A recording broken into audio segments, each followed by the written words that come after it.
Hi, everyone. Welcome tonight to our first ever virtual town hall. So I hope to have more of these. But our first topic, of course, is something that has been in the news over and over and over for several years. And I wanted to be sure to have this and kind of counter some of the information that has been posted in like the Lena paper and things that have been said at the county board meeting. So that's really why I wanted to do this. I do plan on recording this and hopefully putting the recording out on social media. So everyone, please be aware of that. So I want to introduce Casey Anthony. And Casey has been on the board, on the county board since 2017. And last fall, I can't believe it was just a year ago, but last fall, she was given the chair of the nursing home committee. And so she has been expertly weaving her way through lots of things for the last year, and we are certainly grateful for her abilities. We also have, is Ronnie Bush still on? Maybe he'll pop on. Oh yeah, there he is. And he is also on the nursing home committee. So mostly the format of what we're going to do tonight is I'm going to let Casey do a lot of talking about whatever she thinks that we need to know. We'll follow that up with Ronnie filling in anything that she might have left out, and then I'll open it up to questions. I would like to make sure that everyone gets the chance to ask one question at least before anyone asks a second question. So, all right, Casey, go ahead and take it away.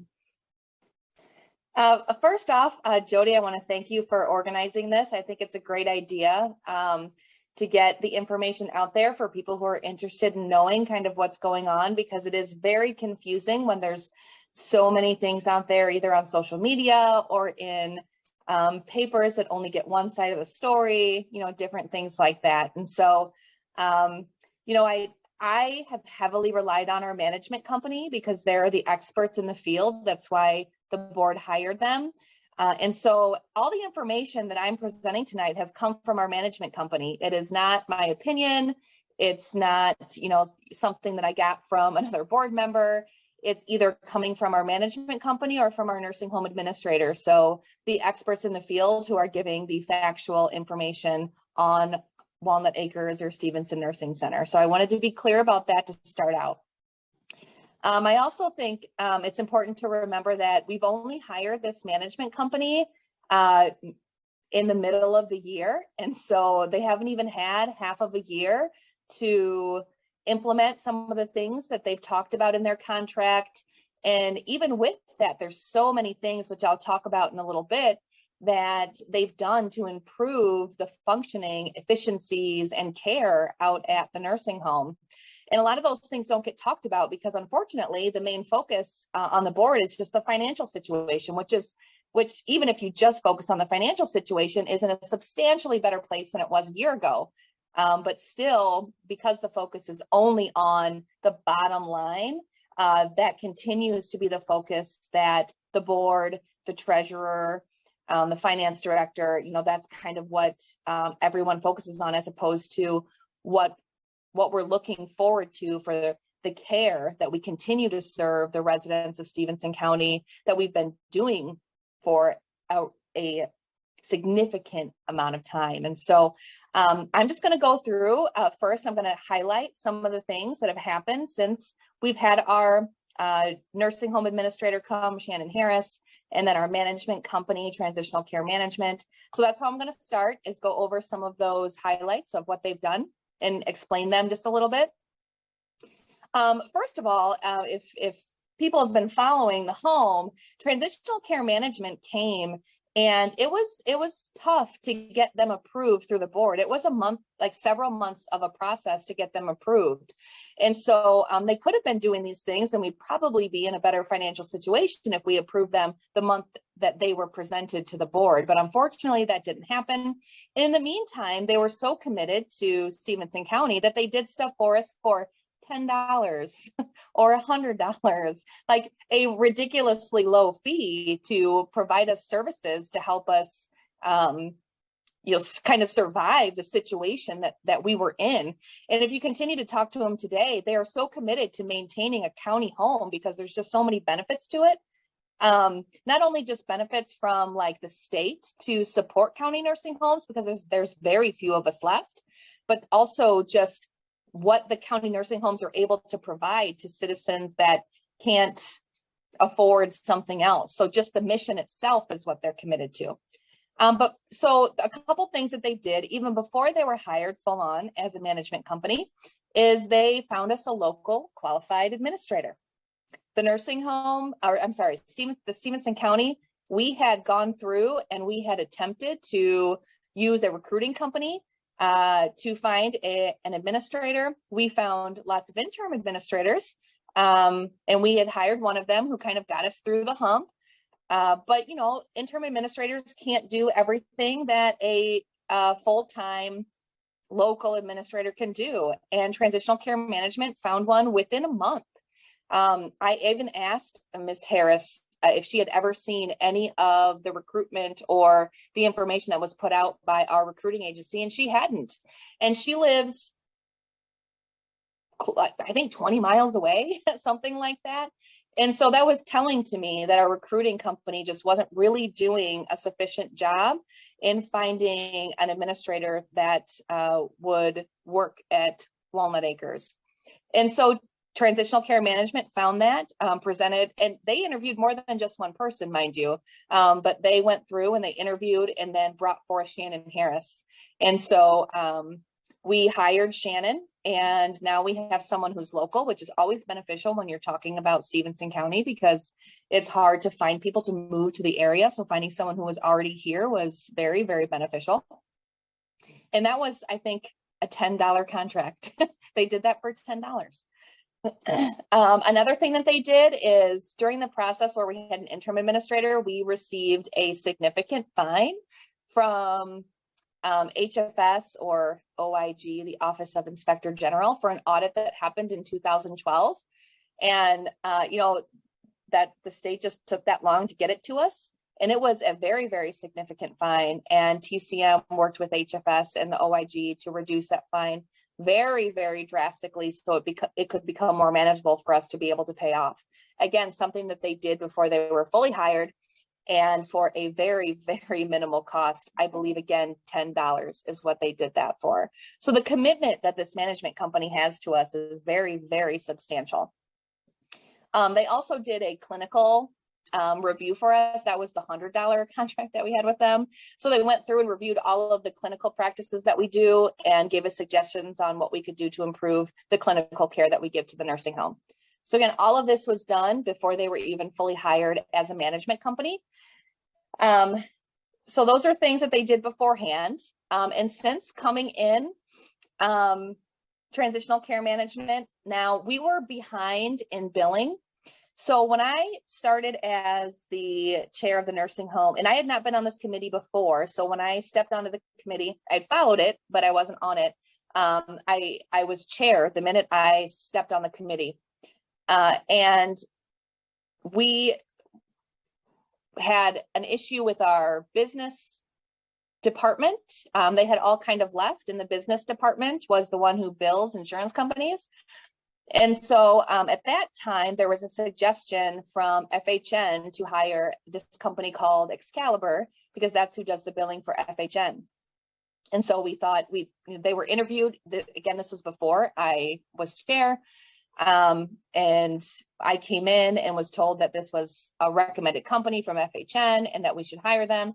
Now, I'm not speaking ill of Excalibur, because what they do for FHN is very happy with them. But the nursing home industry is very, very different, especially in Illinois.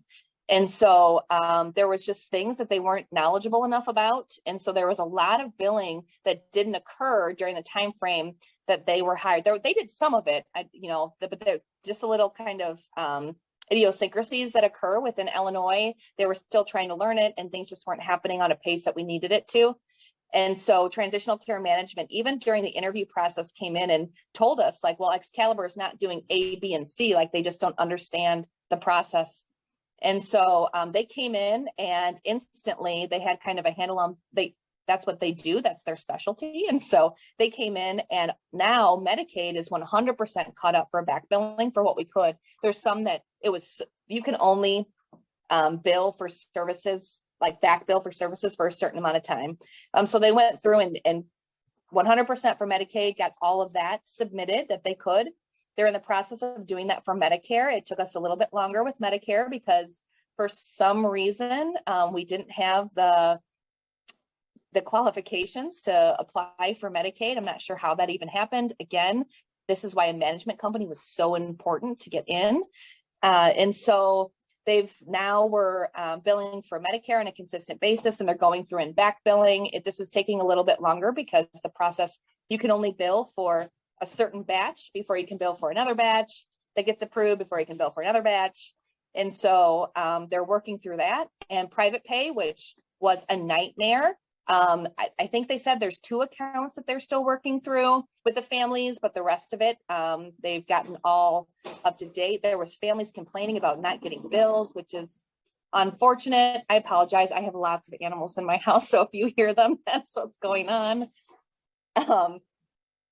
But I'm very happy that the private pay has caught up because, it's unfortunate there's families that are upset about what's going on. And we were doing, as a board member, we were asking the questions, but, that was all we could do. And now we have this professional management company that's coming in and they've worked through all the issues that the family members were having, gotten them bills in a timely manner now. All of those different things to improve not only funding, but just general satisfaction with what's going on with billing within the home. I think that's important. I think, families deserve to get regular and consistent communication. Also, transitional care management, along with our new administrator, they've looked through all of our contracts to ensure that our contracts are the best contracts. Many of them have been negotiated. Some of them have reduced in price. The most significant one that I want to talk about is our pharmacy contract that we have with a company called Omnicare.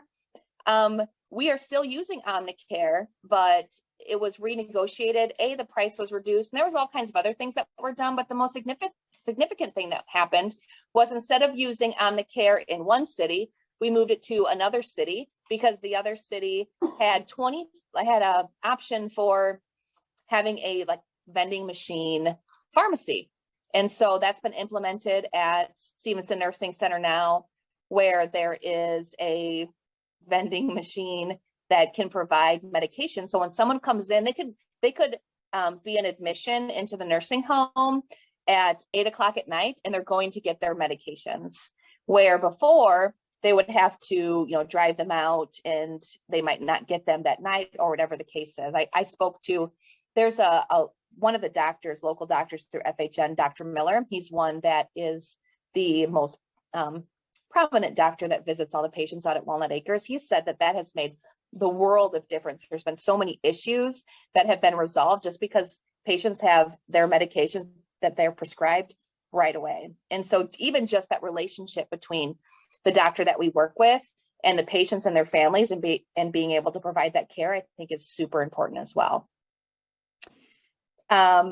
Also, the administrator, we were having some issues with the relationship between Stephenson Nursing Center and local providers, whether it be FHN or other hospitals, Rockford or what have you, with just our response time. So when someone calls and asks for for a patient to be admitted, to be reviewed for admission, we were getting back to them very, very slowly. And that was something that the interim administrator prior to this had been working on. But our new administrator, she implemented, I think it was like red, yellow, green, I think is what the policy she implemented specifically for referrals, to make sure that our response time to get back to whoever was referring them was within, 30 minutes, as opposed to hours or maybe even a day later that we were doing before. And that was one of the biggest complaints that we were receiving from the local healthcare providers, is that it was taking so long for Stephenson Nursing Center to get back to them. And again, part of that's because we didn't have a consistent team in place, right? So you had an interim administrator, we had a whole business department that was vacant, we had all these obstacles in our way, and now the management company has come in, and our administrator has come in and resolved some of these things, and this has greatly improved the relationship that we've had with the FHN, and hopefully we're marketing to like Rockford and Monroe and all these different ones too, and hopefully they'll feel that we're responsive as well. There was also an issue, a billing glitch in Matrix, which Matrix is the software system that the nursing home uses for billing. That's where they put in the codes for all the different services and all of these different things. This was kind of one of the newest things that they developed, or that they discovered, was however the code was written when we first implemented Matrix, which was several years ago. There was something that was inputted wrong. So TCM, Transitional Care Management, predicts that we were probably losing about $1,000 a month based on this, this glitch, or this improper code that was put into the Matrix software. And so, all of these different things that we're discovering to, again, improve efficiencies within the nursing home has been very beneficial. Also, Transitional Care Management, they've been talking for months and months about how the state, there was a long-term care reform that occurred starting October 1st of this year.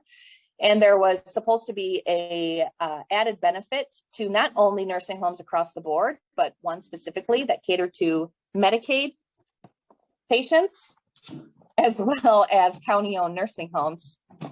And so the cost report that is submitted by the home and then signed off by our auditors is what they use to determine what the rate is. Our current rate right now, based on like what was happening, or I'm sorry, our current rate before October 1st was $238 and some change per day for each patient that is Medicaid. And then the cost report was supposed to determine what the new rate would be starting October 1st. And Medicaid really focuses on what it really costs to provide care for a patient.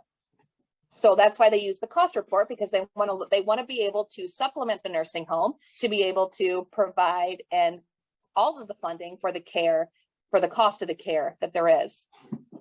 Our cost report was wrong by 100%.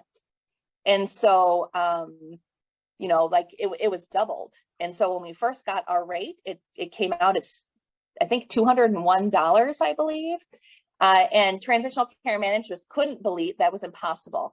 And so they went back and they looked at all the numbers and realized that there was an error in the cost report. So our interim administrator had signed off on it, our auditors had sent it in, and immediately Transitional Care Management contacted who they needed to and asked if we could submit a new cost report to get a new rate. And so again, the state really wants to support county-owned homes. I cannot stress that enough. Every time that something comes up, whether even if it's a deadline extension, right? The state is more willing to provide assistance for county-owned homes than they are private homes. And so every time that that Transitional Care Management reaches out to the state, who they have a good working relationship with as well, they end up working with them and us subsequently, because we are a county-owned home. And so we were able to submit a new cost report with the accurate numbers. And now our rate, instead of being $201, will be somewhere between $340 and $350, which over a year amounts to about $2 million. And so had Transitional Care Management not been in place, we would be out $2 million. I mean, that's very, very significant. Another thing Transitional Care Management has done is they've gotten us into compliance with required administrative codes and all kinds of different laws and policies and procedures. The way that long-term care, this is kind of nationwide, but Illinois is also its own special thing. There's so many things that you have to be aware of, so many rules and policies and procedures that if you just had an administrator in the building, there was no way that that person could keep up. And so that's why the management company is so beneficial. And so they've just made us aware of things to make sure that we are in compliance, which has benefited us, not only just to make sure that we're following what we're supposed to do, but one of the most recent things was private pay rate. You know, you can actually be reprimanded if your private pay rate is below the Medicaid rate. And we had no idea about that, which was why there was the recent increase in private pay. Our administrator, Ms. Harris, has ran the building effectively since her start date with no IDPH complaint surveys. Now, that's not saying that IDPH hasn't received complaints. Okay, that's natural in any kind of long-term care center, but IDPH has never come in and done a survey as a result of it. And if you followed Walnut Acres long enough, you know that we've had lots of surveys. And so just the fact that it's actually been over the past 7 months, so even just a little bit before Shannon, we've been 7 months without having IDPH in the building for a complaint survey. So that is very, very good. That not only helps our star rating and things like that, but it also helps just us, the community, understand and believe that Walnut Acres is providing quality care, which I know. I'm working with them on a regular basis. I know what they're doing. But our star rating right now doesn't necessarily show that when you just Google it online. Our administrator has also increased census, and that started with the interim administrator. But since then, we've increased census. The goal is to get census to 70 by the end of next year, which is an achievable goal that will make us sustainable.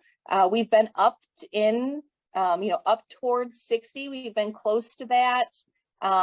When there's issues that happen on the county board with the home, the census also always goes down. And so, we've continued to try to report to the board that when things come up, when the board focuses on some of these short-term problems, instead of looking at the long-term viability of the home, it really does impact census and people wanting to come to the home.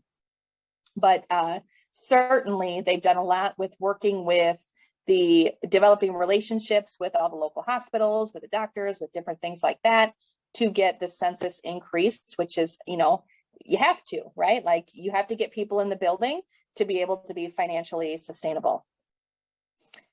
And lastly, our administrator, Ms. Harris, is really working to involve the community, to get them involved in Stephenson Nursing Center. We had a meet and greet, which I will tell you, if you were not there, the food was absolutely phenomenal. There was a gentleman there who will be on, I'm not even going to remember it now. Oh, some show, with like Hell's Kitchen, that guy.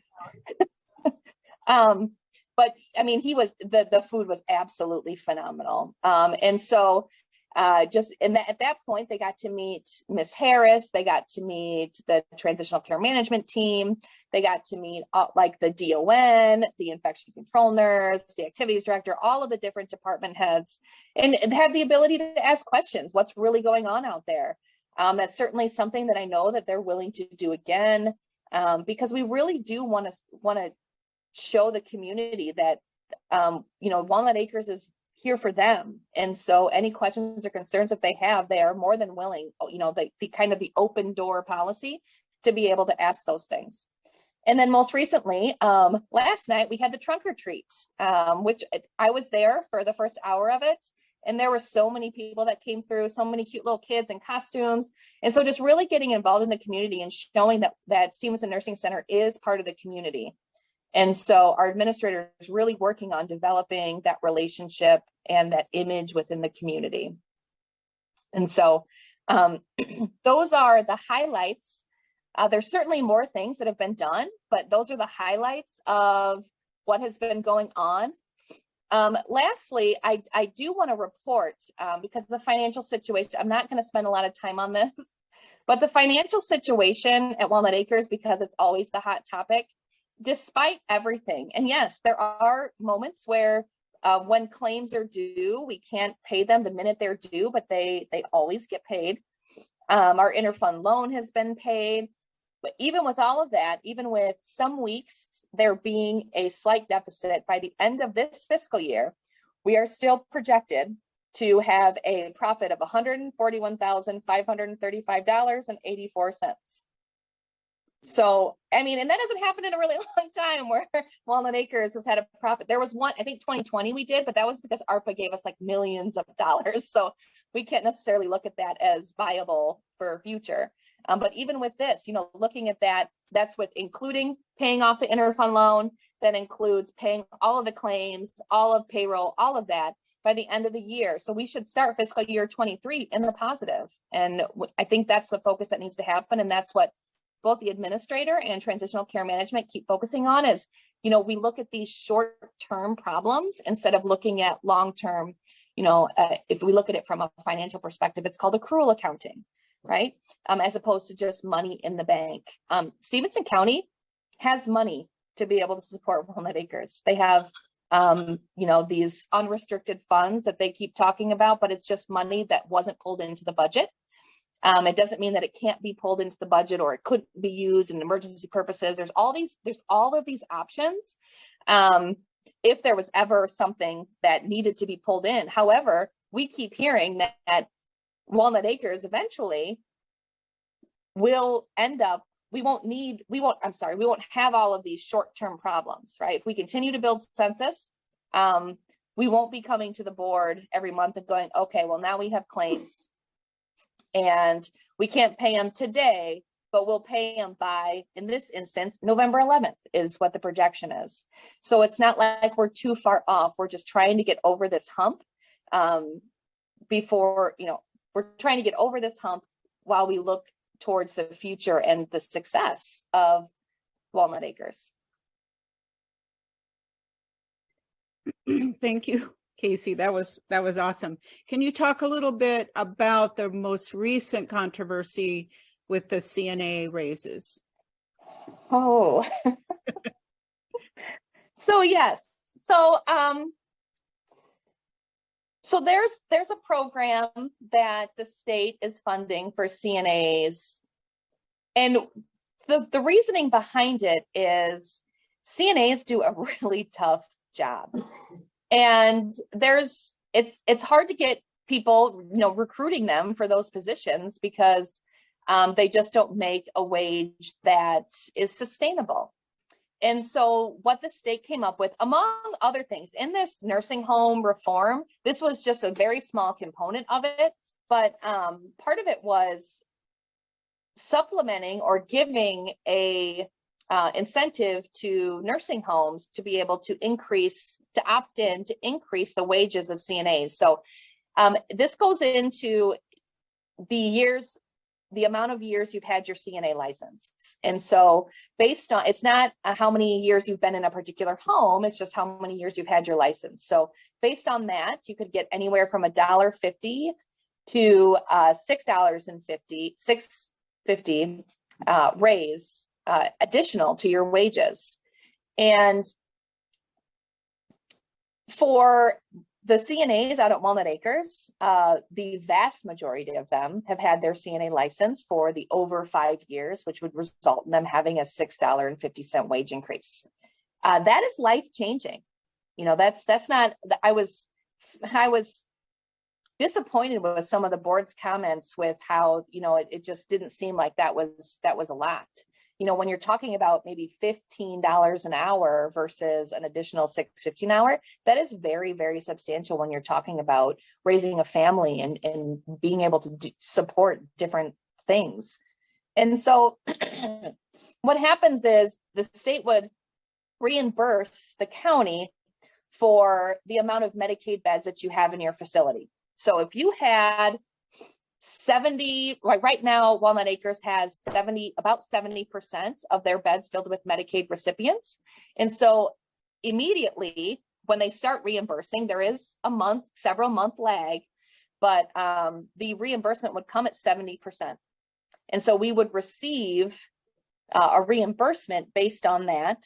And then when the 2022 cost report came out, that would be taken into consideration. And then you'd receive even more reimbursement in the amount of a Medicaid rate being increased. So instead of the $340 to $350 that we'll be getting, it would be increased to be able to supplement again that wage increase for our CNAs.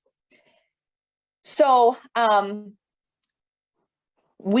both transitional care management, myself, and the majority of the nursing home committee, as well as our nursing home administrator, we advocated for this raise because there are they deserve it. Okay, that's number one.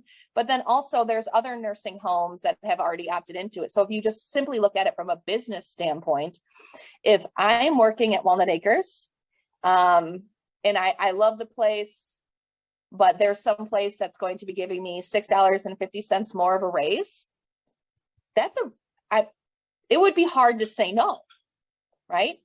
And so the chances of losing a CNA to go to another place is high. And why would you blame them?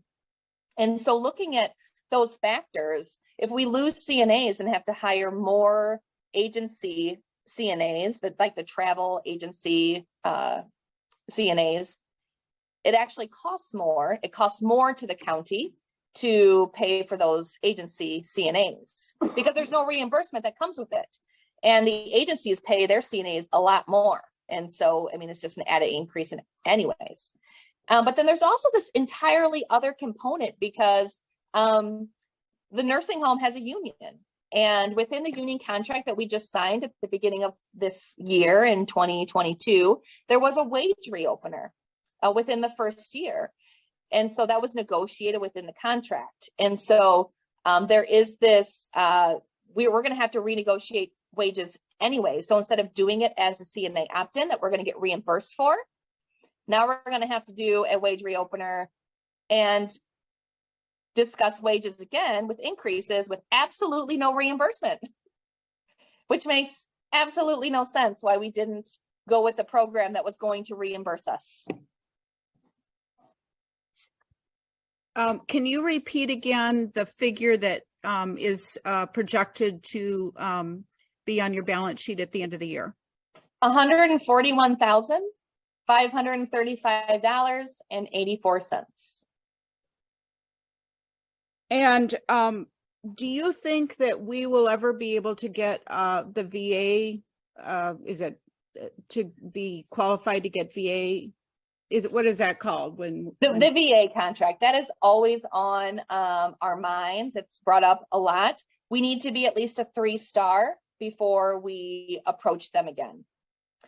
And I would argue from what I've learned that a management company would put things in place to ensure that that contract would never go away again. There was a lot of things that happened why that contract ended. It wasn't just our star rating. There was other communication issues and things like that, why the VA pulled out for the contract.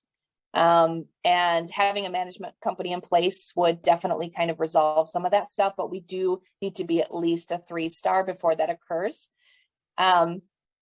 So we are, as soon as we can get up, we had a pretty significant complaint of abuse that was founded that resulted in the star rating being lowered. And so, you know, when that gets, we've resolved all of it as a home, but that lasts on your record for a certain period of time. But we've worked on improving the other stars. Our staffing star is always very high. Our quality of care star is always very high, which I think are two very important things. You have to look at more than just the overall star rating. You know, there's some just way more than others. And obviously, because we had the abuse one, that one should way more than the other ones. And so that brought the star down. But we've continued to have, again, the staffing star be high and the quality star be high.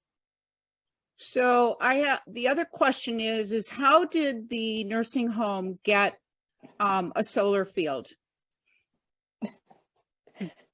And what happened to that whole thing? So there used to be a nonprofit organization called the Stephenson Nursing Foundation that would support the nursing home with capital projects, so kind of primarily what they did. And so they put in the solar field. They also assisted with getting us our new generator. They also put in new windows in the patient rooms. They put new TVs in the patient rooms. They also got state-of-the-art beds to be put into the patient rooms. So, I mean, just a lot of assistance to provide support for the nursing home. The nursing home,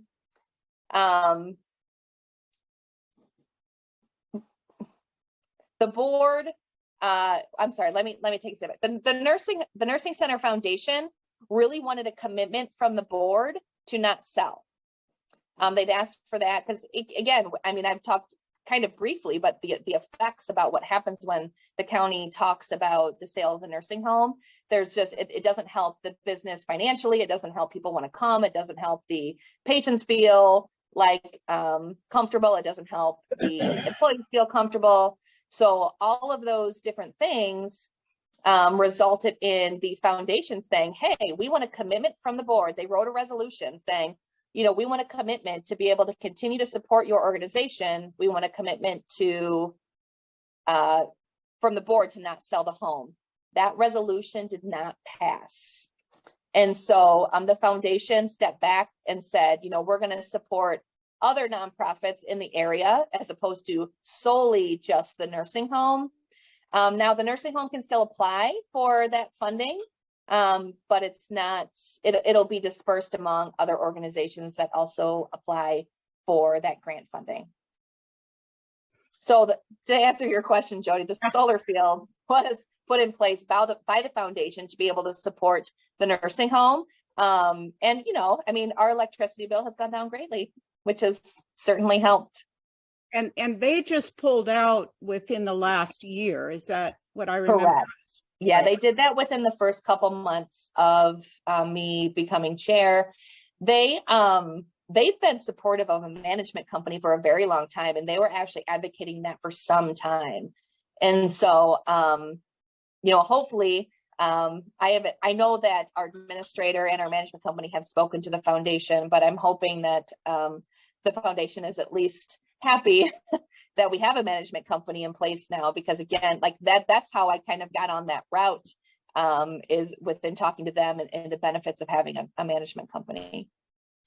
I have another question that came up today on social media, and it was someone that said that there's an abundance of maintenance problems in that building. True, false, not sure. What's the... Yeah, I mean, there's enough. We have had issues keeping a maintenance director. And so our county maintenance person, Mr. Remmers, has spent a lot of his time out there, and just a little bit of history. He was the nursing home maintenance person before he became maintenance of the full county. So he knows the home very well, but he's spent a lot of his time out there. So there are some issues, some capital improvements that do need to happen, like the back parking lot, because the garbage trucks have driven over it time and time again. You know, it needs to be redone. And so I know that our management company and our administrator worked with Mr. Remmers to come up with a plan. They kind of moved the garbage bins to a different location to be able to get us by. But there's the way that there's a couple projects that Mr. Remmers presented at for supplemental requests at the last not only the nursing home committee meeting, but also the finance meeting. There's the front parking lot to get resealed. There is a window that's not in a dining room that has a leak in it, so water does come in, and it is a very large window. If you've ever been out there in the dining rooms, it is a huge window, so it is a pretty substantial cost. It's not being used right now. You know, eventually we want to use that wing again, but that's something like $70,000, I believe, to replace that. So that was a request. There was like some new patio furniture, so the residents would have a nice place, a nicer place to sit when they go outside. And there was a couple other things on there. And so, I mean, I think it was like $136,000 worth of capital improvements that were suggested. There was an amendment by Garrett Miller to put those supplemental requests back into the budget for the nursing home, because there was, again, a profit predicted by the end of fiscal year 23. And because that profit was predicted, Garrett Miller felt like the home should pay for those capital expenses themselves, as opposed to the general fund supporting it. So, I mean, right now, I mean, that those projects could be approved, they could be done, as long as the board quits trying to talk about selling the home and we can increase census, we'll have enough funding to be able to support those capital improvements. How does TCM get paid? So they get paid for, they get paid 4% of what they bill. They do not, anything that they back bill for, so anything that they've done for us where they were back billing before they started, they do for absolutely free.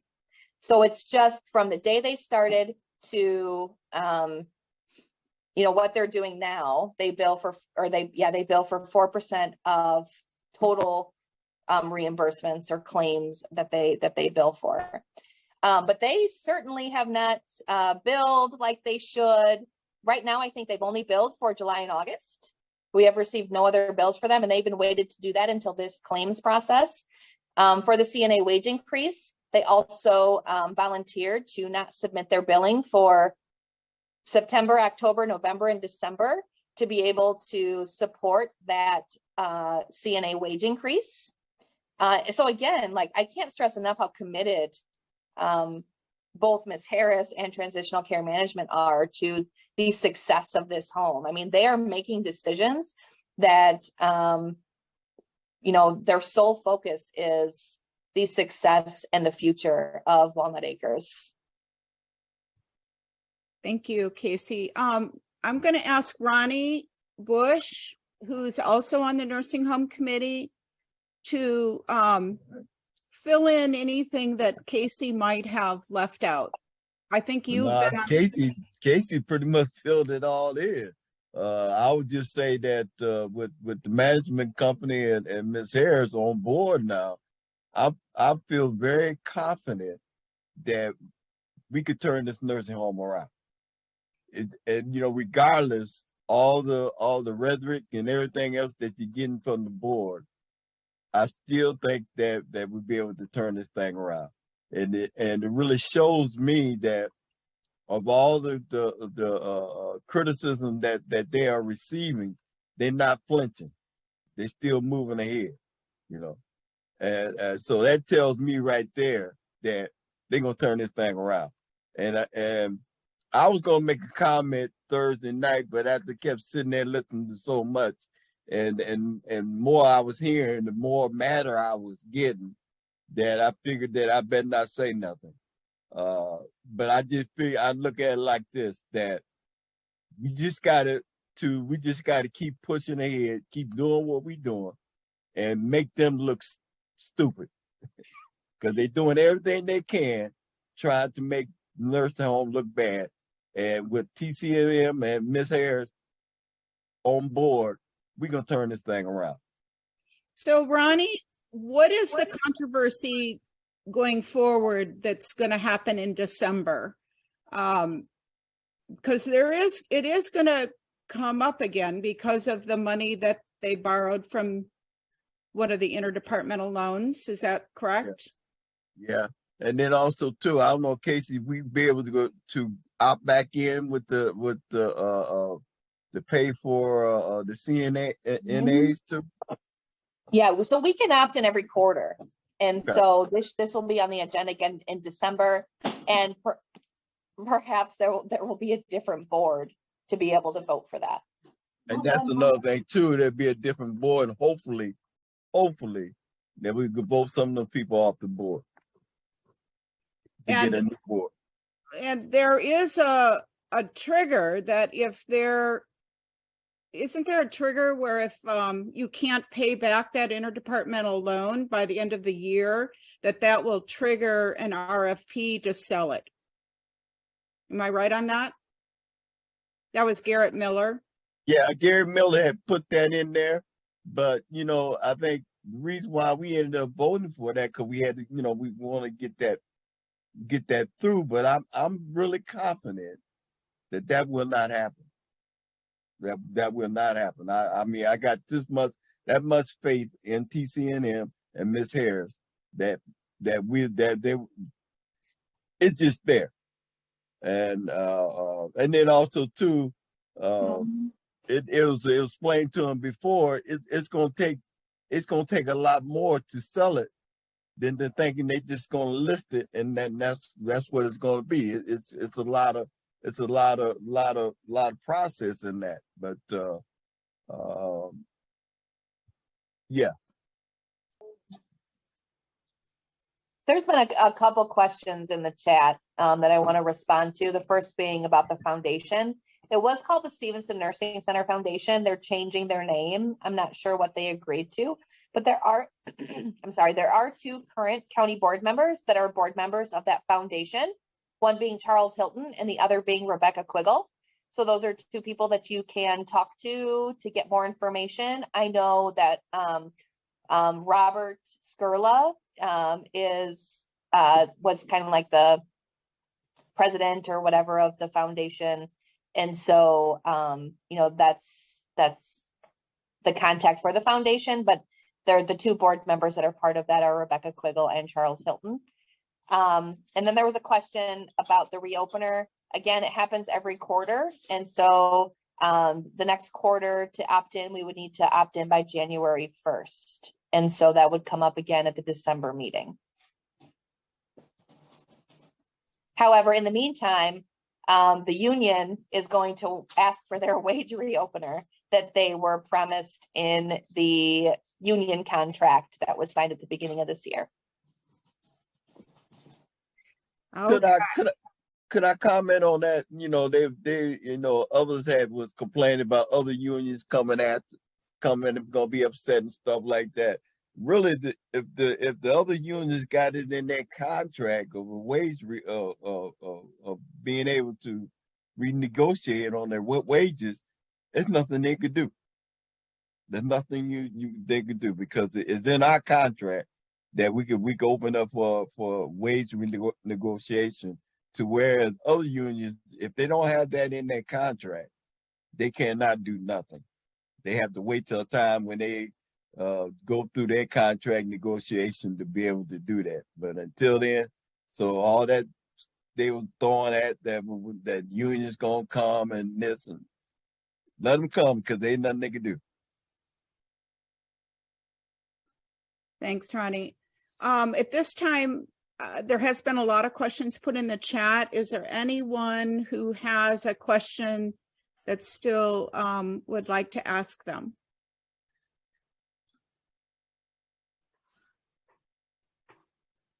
And then Ed, I know you and I. Okay, Gail would. Gail. Gail would All like right, to Gail. ask a question. Great. Sorry, it took a long time to get to the mute button. So, you know, there's all this conversation about what good things are happening at the nursing home, and I know that's true, and I know the management company is good and things are improving, but that doesn't explain the animosity towards the nursing home from the county board. There's something going on the county board that has nothing to do with how successful the nursing home is. For some reason, they want to close it. They want to undermine it. They want to set up these triggers. There's no interest in what's actually happening at the nursing home. That concerns me because it feels like, and it probably does to the CNAs and everybody else involved, that no matter what we do or what you do or they do, something is going to happen to undermine it. And that's what I'd like to know. I'd like to know why. It can't possibly be only money. It has to be something else. And I don't know if any of the people that are on this call have an insight to that, or on how to prevent it? Or is it, or if it's true, it can really succeed and the nursing home will be there and they will, without, say the board doesn't change, say the board remains the same. Is there really a solid possibility that the undermining will stop? So I'll explain a couple things here. So I'll tell you what the arguments have been. First, Gail, I wish I knew the real reasoning behind the opposition. But, you know, first what they were saying is, you know, the county, we are not, you know, constitutionally mandated to operate a nursing home, which is true, right? We are to operate a jail. So you have to provide funding towards jails, but we are not mandated to provide services to the nursing home. And so that's one argument, that we don't have to, so we shouldn't. You know, the other argument is, you know, we are not experts in the field. And so, you know, a county board has no business running and operating a nursing home. And while I agree that there are lots of people on the board that have no idea the ins and outs of a nursing home, I have learned a lot over the last year, but it still doesn't make me the expert, you know, which is exactly why we are just oversight, you know, oversight of the budget and oversight of approving contracts. That's kind of really all the county board is supposed to be involved in, and the rest of it should be run by the administrator and now a management company. And so now we have a professional management company in place. So that argument is null and void. We have people in place, the administrator, the management company, to run the home, professionals in the field to run it correctly. So the board should just go back to being simply oversight. But then there's also the tax levy argument. So, you know, our tax dollars are going towards providing funding towards the nursing home, which is approximately about $500,000 a year, which actually could be more if our tax levy distribution was different. But right now, you know, that's kind of what it's maintained over the last couple years.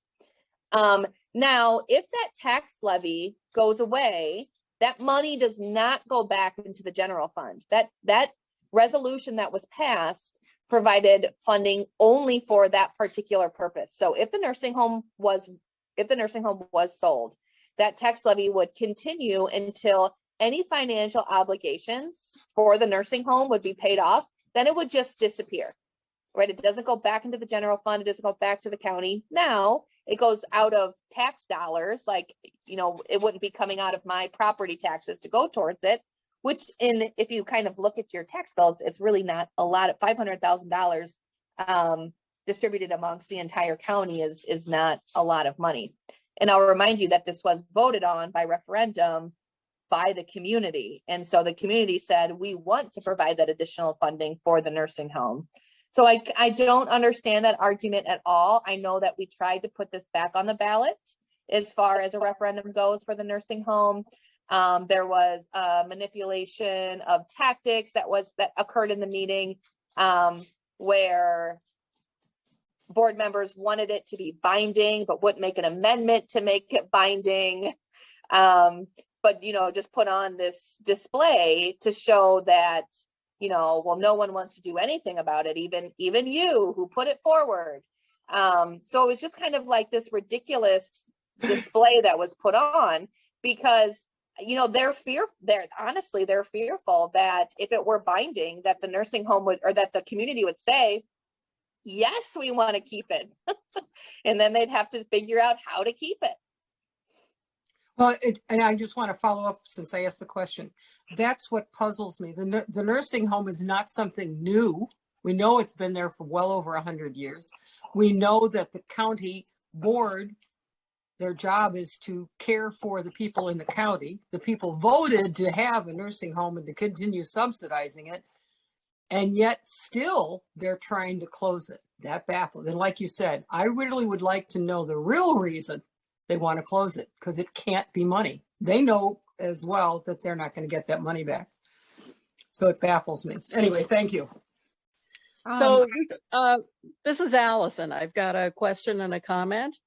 Allison, can you wait just a minute? I'm going to go first to Carl and then to Ed and then to you. Okay.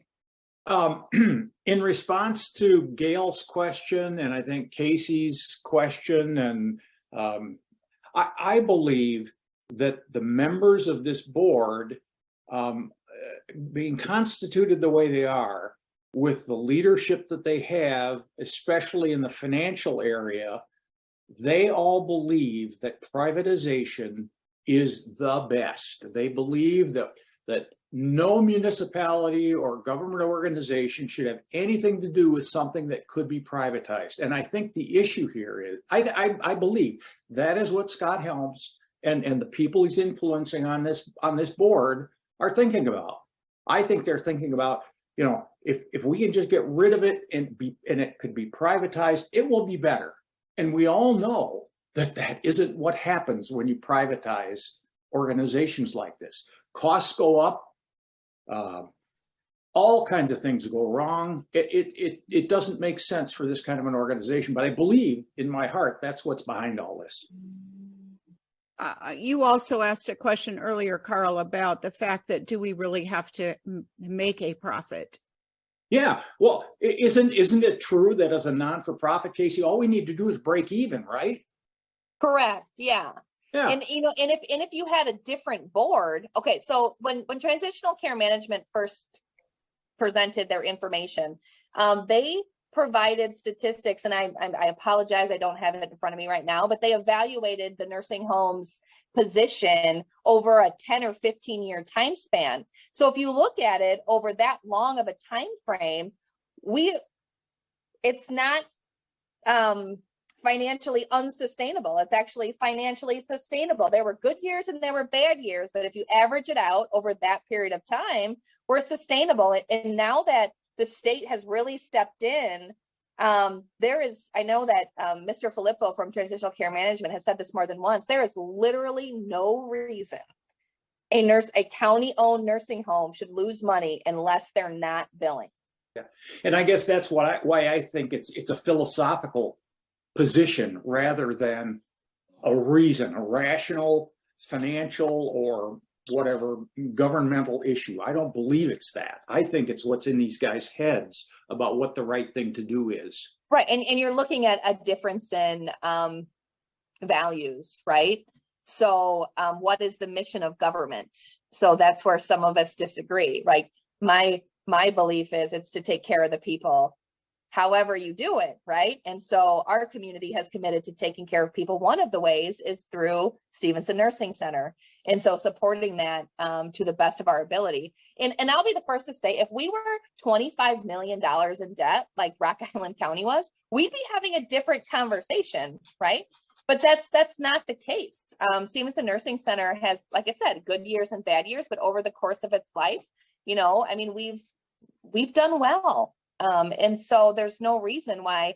I was talking to someone who worked at Stephenson Nursing Center like maybe 20 years ago, and they were like, the board was talking about selling it back then. You know, I would love to know what would have happened if selling wasn't always a conversation, and then how viable the nursing home would be to date if we didn't have all this controversy over all these years. Well, when this happened a year and a half ago, I'll stop talking here in just a second, but when this happened a year and a half ago, one of the results of continually having on the employees and the administration's mind that this place could be sold out from under us, well, I mean, that is not good for employee retention. That is not good for employee morale. It's horrible.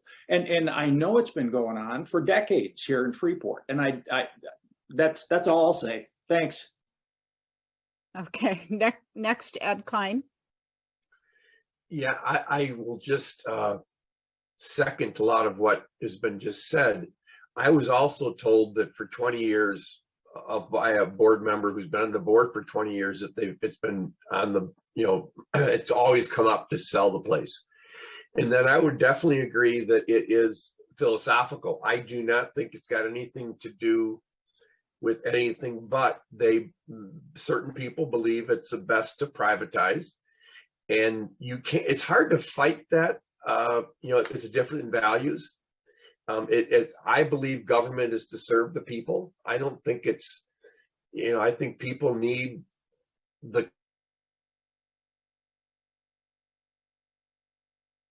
and I don't see, you know, how that does not fit into that, having a really viable place right in this, you know, community to have a really first-class nursing center. You know, how does that not fit into all the rest of the needs the county has? The other thing, I don't know that how aware people are, but the Republican and the Democratic parties have what they call a central committee. And those are the people that actually run the local parties. They're called precinct committee people, are the ones that actually are members of that committee. And the Republicans have voted in that committee that it is their quest. I'm not sure how to say it otherwise, but you know, they voted in that committee that they want to sell a nursing center. That happened recently. When that happened, the people that actually took place in that vote, some of them thought that was going to be a public statement, and they had written up a resolution and asked afterwards, when's it going to be released? And it was just kind of pushed aside. It never got signed. It never got put to the press. So it's like they really are committed to trying to sell it, but they don't want to take it public. And that only tells me that they don't really feel the public want to sell it. And we have pushed different times, Casey's mentioned that, to get a resolution out there so that the public could actually speak up and say, okay, you know, what do you want to do? And they fought it tooth and nail. The one that came up in the discussion at the board meeting, it was amazing how they jumped on it, trying to put numbers in there, and they made it this big, huge deal where Casey had written up a very simple resolution that, do we support this or not? And that should have gone forward. And it would have been helpful, I think. However, the bottom line for me is, if we want to support these people, there's an election in a week and a half. You know, the board has to change. And I think it will not only make a difference for the nursing center, it will make a difference for other needs that this community has. Yeah. We really need to have a different focus so that, you know, profit, like Carl mentioned, that, you know, the numbers is not how you, at the end of the day, you're not successful or failure depending upon the numbers. It's got to do, how do we take care of the rest of the people? How do we take care of our neighbors? How do we take care of those most in need? And that doesn't get talked about very much at all. Yeah. And so we certainly, if we can get some different board members, that will change dramatically. And so that's Ed, can I ask a quick question, Ed? Do you know for certain that this is a plank in the Republican Party organizations? Oh yeah, it is. Oh yeah, it was somebody who was in the meeting. Yeah. Okay, I'd never heard that before. And I've told some people I've never made it to, and maybe I should have made it more public, because it shocked me, but it also made me understand some of what's behind. And I think the other thing that doesn't get talked about is that there are moneyed interests in this town that want their interests put forward the most. And not having a public institution is part of those interests. Keep everything private, make the profit in the public sphere. And anytime that you have, like, I'll finish my last comment is, part of the reason why there's more money to make this successful is we don't have to make a profit to actually pay stockholders or keep other people happy. Any money that we generate can certainly go into improvements. But the other thing is, I would look for improvements to come from the general fund, that there's capital improvements that other departments have to make. They don't generate income in order to do that. So we should not feel the Walnut Acres, if we have to put in windows or if we have to put a roof on it, that somehow that's got to come out of all the patients that get helped there. There should be capital funds in this county that will actually help us pay for that. And the other thing is really bothers me is that people knock the building as if it's some kind of a terrible place, and it's not. It's a fantastic facility. It's really first rate. So it's got a few issues. We all do. So thank you. So Casey, can you talk a little bit about I believe it's 8 $1.7 million that we got pandemic money, and where that money came in and where is it at? Wait, you're muted. Sorry. The American Rescue Plan Act. So there's different facets of it. So let me start with the nursing home did receive dollars that were specified only for nursing homes. So the American Rescue Plan Act took money and gave them to nursing homes that was totally separate from the $8.6 million that came to the county itself. So how Walnut Acres chose to use that money was to put towards different incentives and bonuses, staff meals, and then lots of PPE. That there's more than just that, but it went directly towards the care of the patients as well as supporting the employees. And a large portion of that funding came in 2020, and we received some funding in 2021. We received even less in 2022. So the nursing home does continue to get ARPA funds. Now, separately, Stephenson County received about $8.6 million of American Rescue Plan money. And that money was intended, initially, it was much more restricted. It was intended to provide,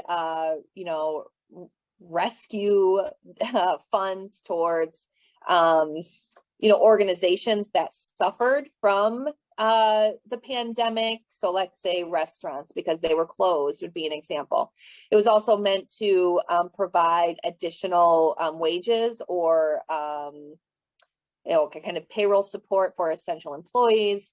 You could use it towards any kind of improvements in your facilities that would promote like infection control and stuff like that. So that was kind of really the intended purpose, as well as providing quality water.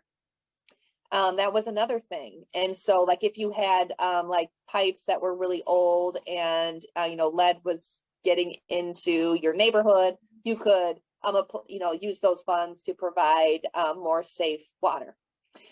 So Stephenson County brought forth a mechanism with the water